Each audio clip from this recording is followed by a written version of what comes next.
अबू बकर के सब नस्ल, ये वाहिद सहाबी हैं जिनके सारे बेटे ईमान लाए, जिनकी माँ ईमान लाई, जिनके बाप ईमान लाए, जिनके बच्चे ईमान लाए, जिनकी बीवियां ईमान लाई, ये वाहिद सहाबी हैं, वाहिद। बाकी कुछ लाए कुछ नहीं लाए, कुछ लाए कुछ नहीं लाए।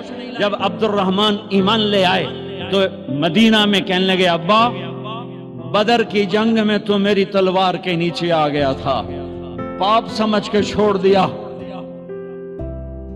सिद्दीक ने कहा, बेटा तो मेरी तलवार के नीचे आता तो अल्लाह की कसम तुझे कभी ना छोड़ता, तो मेरे नबी का दुश्मन बन के आया था, मैं तुम्हें कभी ना छोड़ता।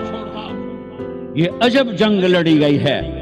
अबू उबैदा बिन जर्राह बाप से बचते रहे, और बाप सामने आके वार करे। आखिर अबू उबैदा ने अपने बाप की गर्दन उड़ा दी और मेरे नबी से टाइटल पाया, हर उम्मत का एक अमीन होता है, मेरी उम्मत का अमीन अबू उबैदा है, अबू उबैदा है।